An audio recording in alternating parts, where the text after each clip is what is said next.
everyone, and welcome back to my channel. So I talk about a lot of things on my channel because I am such a random person and I don't really know how to stick to one thing. So I decided today I'm going to tell you guys about my experience meeting, well, not really meeting, but being front row at Adele. So everybody knows that when Adele announced her American/North American concert tour, it was the biggest deal ever. And that was back in 2015, I believe. So it was a while ago. But yeah, so she announced her tour and everyone went crazy. They're like, oh my god, Adele's coming to the United States, oh my god. And I mean, being part of pop culture, I was like, oh my god, I need to see Adele. And I mean, I like her music too. So basically, Adele announced that she would have 4 nights at the Air Canada Centre in Toronto. That's unheard of. Nobody can sell out 4 nights other than, I mean, if Beyonce came, she could, but Adele. So Adele had 4 nights and I was like, oh my gosh, awesome, I need to go. So I looked at the dates and she had shows Monday, Tuesday, no Wednesday, but Thursday and Friday. And it was for mid-October, I believe, maybe early October, I don't really remember exactly when, but of the next year. So I was only in grade 12 at the time, and I was like, shoot, I don't even know what university I'm going to be at, I don't know where I'm going to be, I don't know if I'm going to have exams, but I need to get tickets to this concert. So I decided to play it safe, and I got tickets for, well, I tried to get tickets for the Friday night show, so I could probably come in regardless of where I was in the world at the time. So Ticketmaster opened up their tickets for the fan pre-sale, whatever. I somehow got in, managed to get tickets. I was like, I don't care what tickets I get, as long as I get 2 seats in this auditorium, I'm good. So had 100 pages open, I had 2 laptops going, my phone. Finally, one of my computers went through and we got tickets for section 108, row 10. And I was like, oh my god, that's amazing. Sold, done, bought the tickets. They were very expensive and I just didn't think to care or read the terms, but they were ended up being $210 each for face value, which is really a lot of money to see Adele. But I decided to go with it, so I got the tickets. I told my sister, we were thrilled, so happy, done deal. Then, I think it was March, I was like, okay, I don't really know if I care to see Adele. I figured out what school I was going to, and I was like, this could be annoying to come home, maybe I'll just try and sell my tickets. Turns out, the tickets were credit card entry tickets for people like Adele who sell out like crazy. So that meant that the 100 section and the floor were super exclusive tickets in the sense that you couldn't sell them to anyone, and the person that bought the tickets with that credit card had to be present to swipe their credit card in order to get your tickets. It was a very confusing system, but I was like, well, now I can't sell my tickets. Called Ticketmaster, nobody could help me. So basically I was like, okay, I'm stuck going to Adele.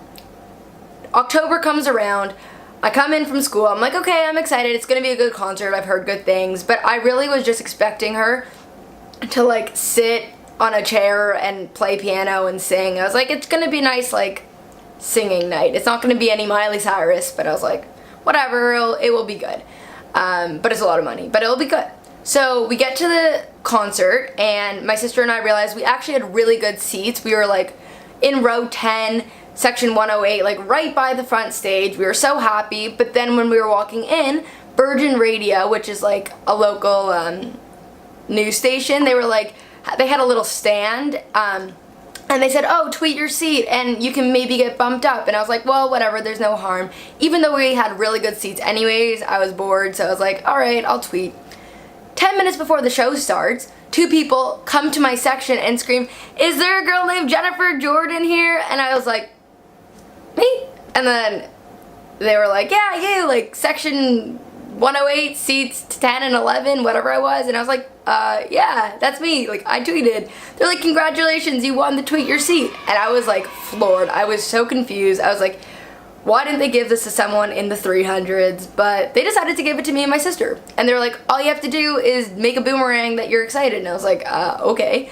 So they swapped our tickets, brought us down to the floor. And not only were we on the floor, we were actually touching the stage, not the front stage, but her backstage. So basically I was like, okay, I'm happy. And then the security guard told us, hey, like, she opens from the backstage. Like, the backstage is where she is for 50% of her concert. Like, you will be able to probably reach out and touch her. I was like, okay, done deal. Like, this is a good day. Thank God I didn't get rid of these tickets.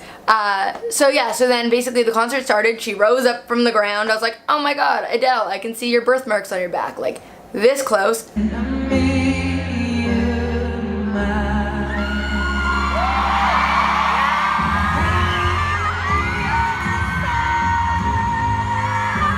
So Adele comes out, she's like rising from the floor. She is a goddess. She had on this beautiful dress and she just like bolted it. And I was like, you can sing, girl.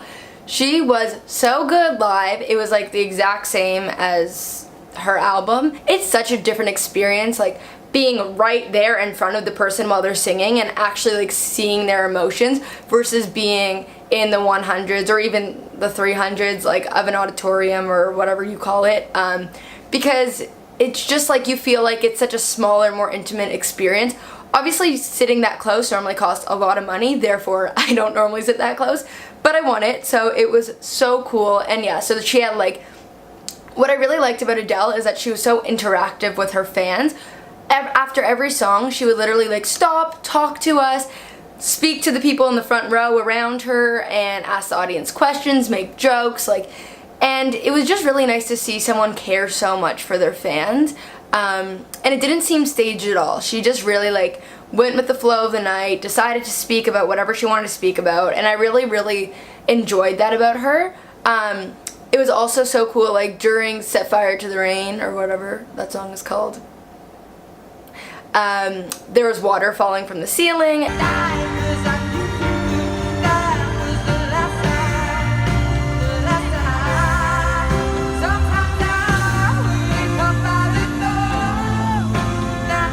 And it was just such, it was like a very good production, but also a really good just like music night.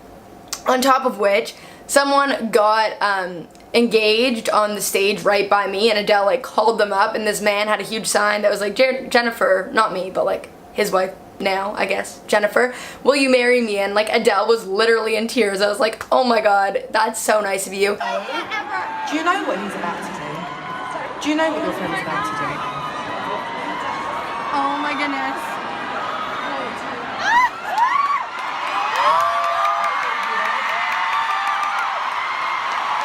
Gennifer, I love you very much.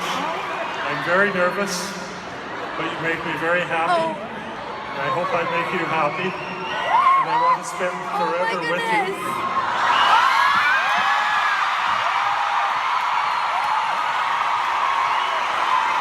And then on the main stage, she brought up a little girl for her birthday, because Adele was talking about birthdays and children and stuff, and then she's like, yeah, like come up with your whole family. She got a selfie with Adele, and it was just like so nice to see. I don't know, it was such an amazing experience. And then at one point, Adele asked my sister and I to take a selfie with her. She's like, oh, like if you turn around, like you'll get a good selfie with me. I was like, you're talking to me? Like, okay, I'll take a selfie with you. I was literally shaking. I turned around, and I'll put in the video because it was honestly just embarrassing but so funny. But I can come down low, and then if you turn around, you can actually get me a selfie. Believe me. Because I tried to take a picture with her, but I was still on video, but it didn't really work. But it was still really cool to attempt to get a selfie with Adele. If I recommend anything, it would be to tweet your seat at a concert if you live in Toronto and you know what Virgin Radio is. Because they really changed my concert experience, and it made those $200 tickets really worth it, because I sat so close and it was so much fun. So, oh, and I also forgot, when Adele was like walking off the backstage to go to the front stage, she literally was like this close to my face, and I got the best video in the world, so I'm gonna put that in now.